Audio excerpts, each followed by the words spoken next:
Jadi kalau kita sedang hadapi masalah teman-teman sekalian, bangkrut dari usaha, penyakit yang tidak sembuh-sembuh, ribut dalam rumah tangga tidak selesai-selesai, semua dosa. Tidak ada jalan lain kecuali kembali kepada Allah.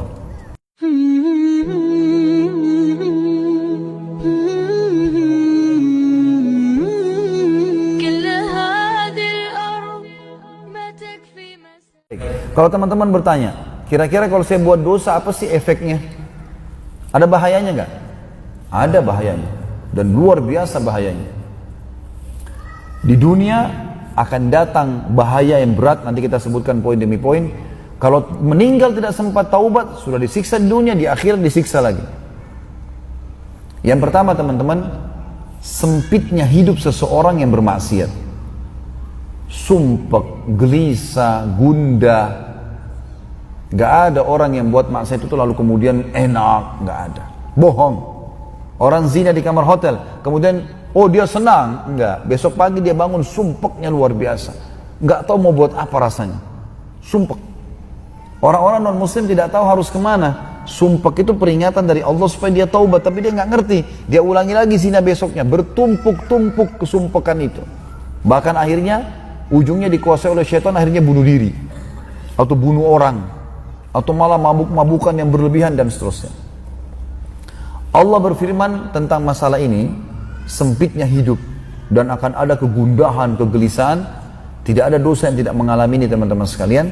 Di dalam Al-Quran surah Toha, surah nomor 20 ayat 124. Surah Toha, surah nomor 20 ayat 124. Bunyinya, a'udzubillahi minasyaitonirrajim. Wa man a'rada an dzikri fa inna lahu ma'isyatan dhankan wa nahsyuruhu yaumal qiyamati a'ma. Dan barang siapa yang berpaling dari peringatanku, maksudnya kata ulama tafsir, berbuat dosa. Allah suruh sholat nggak mau sholat, Allah suruh jujur malah bohong, ya. Dia berpaling dari peringatan Allah, maka sungguhnya baginya penghidupan yang sempit. Kata ulama, sumpek, sedih, permasalahan yang tidak ada ujung-ujungnya. Dan kami akan menghimpunnya pada hari kiamat dalam keadaan buta.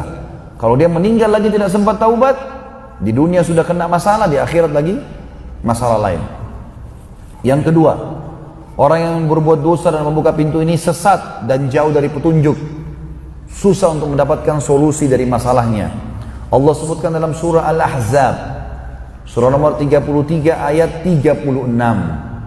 Surah nomor 33 ayat 36. A'udzubillahi minasyaitonirrajim. Wa ma kana limu'minin wala mu'minatin idza qadallahu wa rasuluhu amran ay yakuna lahumul khiyaratu min amrihim. Wa may ya'sillaha wa rasulahu faqad dhalla dhalalan mubina.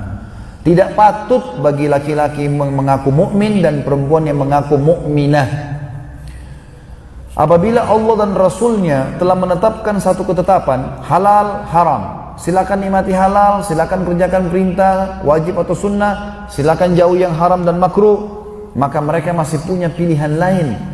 Tidak layak untuk orang mukmin itu nikmati halal, ya, tinggalkan yang haram. Itu kebahagiaan bagi seorang mukmin. Lalu kata Allah, barang siapa yang mendurhakai Allah dan Rasulnya, bermaksiat, maka dia telah sesat dengan sesat yang nyata. Tidak akan dapat petunjuk dari masalahnya. Jadi kalau kita sedang hadapi masalah teman-teman sekalian, bangkrut dari usaha, penyakit yang tidak sembuh-sembuh, ribut dalam rumah tangga tidak selesai-selesai, semua dosa. Tidak ada jalan lain kecuali kembali kepada Allah. Taubat, bersih. Apa kata sebagian ulama salaf? Saya tahu saya punya dosa kalau tiba-tiba saya lihat perubahan terjadi pada istri saya tanpa sebab. Bahkan saya melihat perubahan pada tunggangan saya. Antum mau starter mobil jadi masalah, mau ini susah, mau itu susah, apa saja. Bahkan tikus yang masuk ke rumahku, aku tahu karena penyebabnya dosa. Bayangkan. Sebagian ulama salaf menganggap kalau kakinya kesentuh batu, langsung mereka mengatakan inna lillahi wa inna ilaihi raji'un, astaghfiruka wa atubu ilaik. Ya. Kami milik Allah dan kami akan kembali kepada Allah. Ya Allah, aku bertobat dan beristighfar kepadamu. Langsung kakinya kesentuh. Kadang-kadang mau keluar hujan, kadang-kadang mau pakai baju mungkin belum disetrika bajunya, kadang-kadang semua ini teman-teman sekecil apapun adalah penyebabnya dosa. Makin bersih dari dosa maka makin siap semua fasilitas. Yang ketiga, ia akan selalu didampingkan syaitan Kalau dia selalu buat pintu dosa, Allah sengaja kirim syaitan mendampingi dia. Jadi hidupnya jadi penuh ketakutan. Selalu programnya adalah maksiat dan maksiat. Sebagaimana Allah sebutkan dalam surah Az-Zukhruf, surah nomor 43 ayat 36. Surah nomor 43 ayat 36 yang bunyinya a'udzubillahi minasyaitonirrajim. Wa may ya'shu an dzikrir rahmani nuqayyid lahu syaitanan fahuwa lahu qarin. Barang siapa yang berpaling dari pengajaran, maksudnya berbuat dosa, dilarang tapi dilanggar. Barang siapa yang berpaling dari pengajaran Tuhan yang Maha Pemurah, Al-Quran, sengaja buat dosa dan melanggar apa yang ada dalamnya, kami akan adakan baginya syaitan yang menyesatkannya. Maka syaitan itu akan menjadi teman yang selalu menyertainya. Yang keempat, terancam masuk neraka kalau tidak sempat taubat di akhirat. Sebagaimana Allah Subhanahu wa taala menjelaskan, kalau taubat, kalau meninggal tidak sempat taubat ini lebih berat lagi.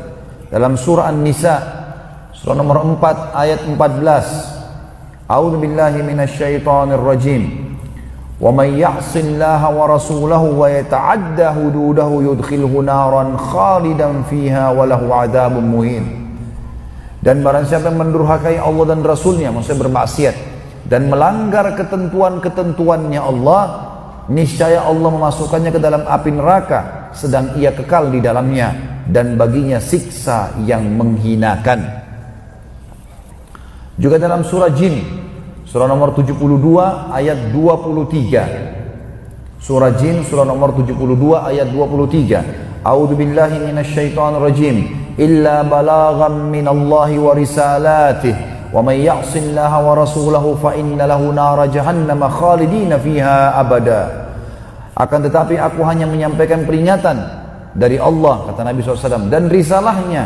Dan hati-hatilah, barang siapa yang mendurhakai Allah dan Rasulnya, dilarang tetap dilakukan, sesungguhnya baginya neraka jahannam, mereka kekal di dalamnya selama-lamanya.